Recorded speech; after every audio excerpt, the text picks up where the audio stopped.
Just to give you, to paint a clearer picture, if you come to Boya, where the city that I lived in for many years when I returned to Cameroon, it's a university city. And when the state university, which is in Boya, holds graduation ceremonies, the town almost grinds to a standstill because people flock in from all over the country to witness this graduation ceremony, to celebrate. The whole city is in a celebration mode. No one cares to ask, what have these people acquired as skills? It's enough for them to just have certificates, whatever it is. So you would find lots and lots of people who are graduating from the university with degrees in political science. Nothing against these degrees, just to give you an example. With sociology and anthropology, with gender studies, lots of them.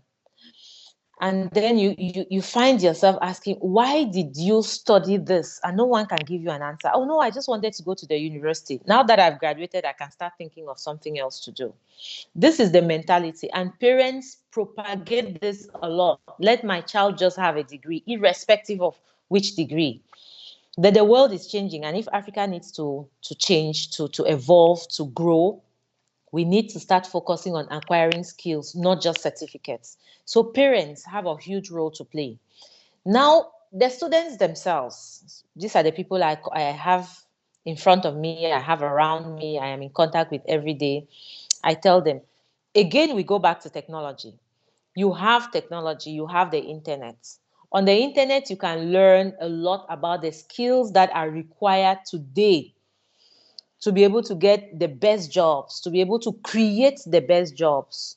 But no one cares to go out there and conduct any research about what skills are necessary before they dive into studying stuff. They just waste their time doing other things. We believe that everyone has a story to share. We believe in the power of storytelling in today's digital economy. Yes, we believe that our audience need to be touched at the level of emotion so we can better engage. What about you? Do you believe in storytelling as much as we do? Do you want to reach the hearts and minds of your audience? Then join us in our online training class, Storytelling for Content Creators and Digital Entrepreneurs. Come to obehi-ewanfoh.com/storytelling and learn how to leverage your storytelling skills so you can earn more as a content creator and digital entrepreneur. Storytelling is a powerful instrument at our disposal. Let's explore it together. See you in the class.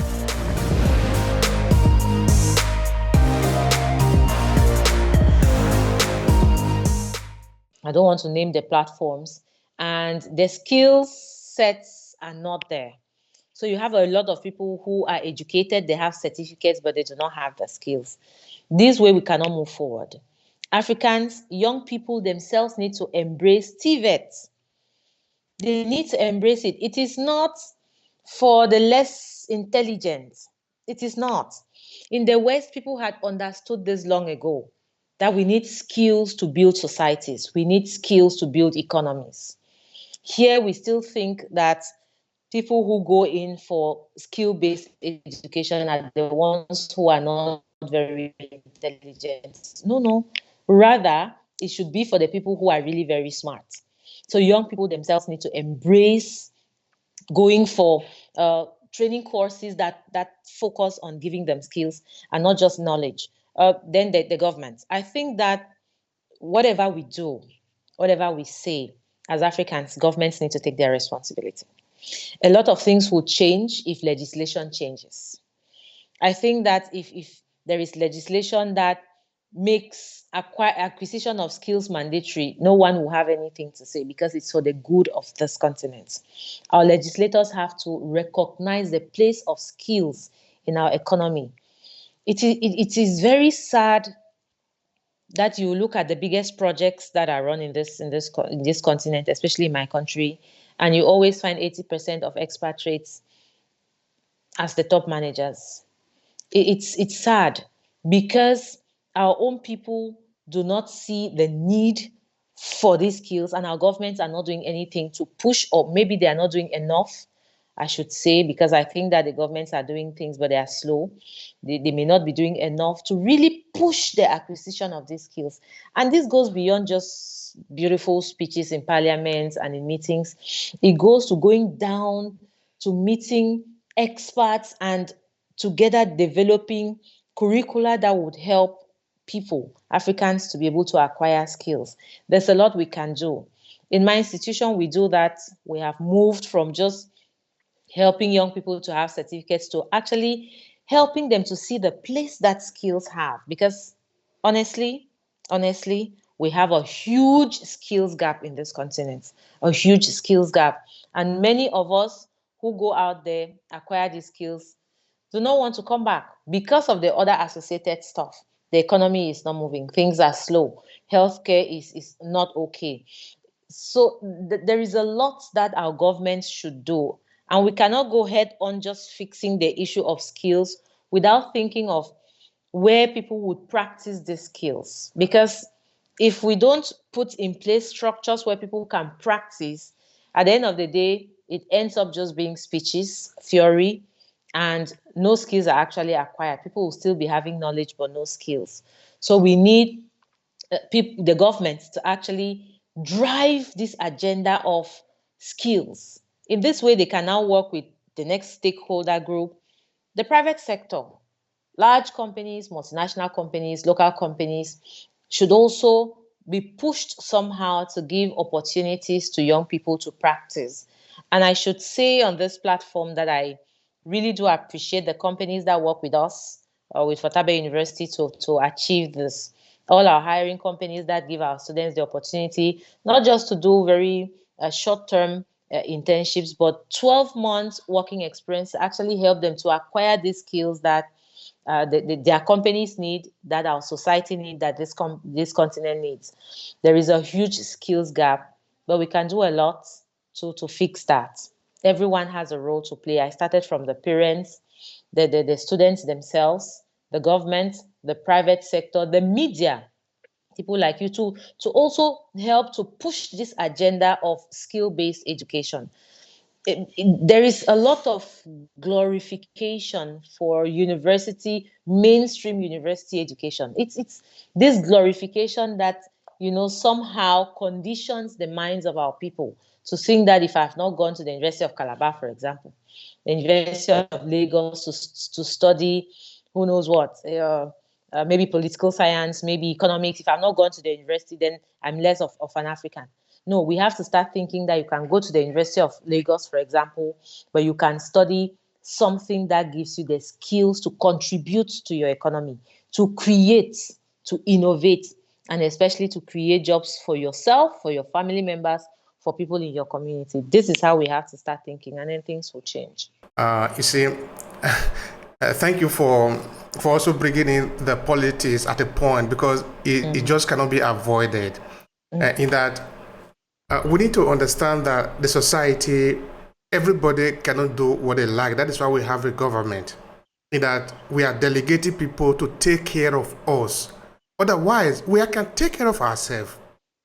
For example, in Abuja, which is the seat of the Nigerian federal government, the people are telling the federal government, I am delegating you, I am giving you my power to take care of my life and my death. This is a huge responsibility. It is not because you are the oldest man in the country, that is why the people choose you to be their leader. It is not because you are you belong to a certain clan. That is not how it functions. You are responsible for the life and death of the people. It is a responsibility. It is not a reward. People really need to know that it is a responsibility. Now, you see, I think we are supposed to know some of this common sense that you are talking about here. In that the country need to know where are they going. Because if you know, then you are going to form the people based on that. The people need to know, do we lack food in this country? If we lack food, then our educational system should speak to that. Do we need to produce more food? Do we lack infrastructure? Do we need to produce more engineer? It's not just for the purpose of producing so that we can count that we have 100,000 engineers in Nigeria, for example. That is not the meaning. It means that because in this country there is not enough infrastructure, we train these people. But when they finish, we should let them do the job. They must do the job. Otherwise, they fail, and they fail themselves, and they also fail the system. Because Exactly. it is not like people just go and do what they like. You cannot do what you like. If we do what we like, then Abuja do not need to exist. If we have to do what we like, we don't need the government. All right, that is on the part of the government.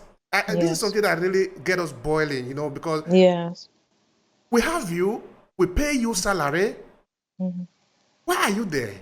What is the essence of you being a governor of a state? Now, let me just throw out some data there for the purpose of reflection. You see, the ex-governor of Calabar did a marvelous job by trying to turn Calabar into a tourist attraction in the whole of the country. Wow. But guess what happened? The infrastructure, everything that was done, had been abandoned when a new administration come in. Now, this is an abuse of the people. This money was not given by the United Nations. This money was taken from the land. It was supposed to be to develop the people. A new government is coming in. I don't even care whether you are a PDP or NPP or NCC or CCC or VVV. You are supposed to care for the people. You are supposed to make sure you start from where the next one stop.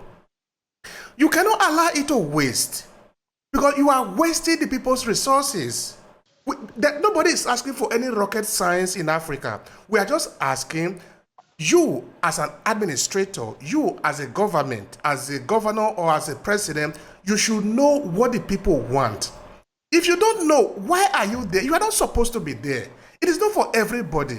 It is for only the people who know what the people want, who are ready to serve. Then you just come and serve the people. It is not to serve your family, to send money overseas and hide it in Switzerland or in Washington or in France. That is not government. That is just a group of armed robbers. They just happen to have gone to shoot. All right, we can. All right, now. You know what? You know Yeah, what? please. I can summarize the things you have raised in just 2 words: mentality and service. When you see everything that is happening, when you think deeply, you find that people really just need to change their mentality. So just understand that I am here for a purpose, and until I serve that purpose, I am a failure. It's a whole idea of mentality. You just talked about something that all over Africa people talk about. We take funds from Africa. Instead of developing Africa, we take to the West. It's a pity, but this is also still just mindset. This is what we're saying, that people, even our government officials, still believe that it is better out there. My money is safer out there. It is better I invest there, because for my vacations it is better out there. This is a mentality thing. And so you see all these things they are doing. I need to have a vacation home out there. And what about Lagos? What about Calabar? What about Aba? Why don't we think that we can have a vacation home in those places? If we start thinking like that, then we'll develop those places, we'll make them safe because we want to go there. It is mentality. The second thing is service. All over Africa, people forget to know that if you're voted into office, you're voted to serve. And if you're voted to serve, then you listen to the people and then you take actions that favor the people. It is this idea of service. When we realize that when you are voted into office, you are a servant, things will begin to change. And this conversation about servant leadership is something that in Africa we have to really push. People have to start seeing leadership more from the service angle than anything else. So servant leadership should be one of the things that we really discuss in this continent. And it's only then that we can begin to see different results.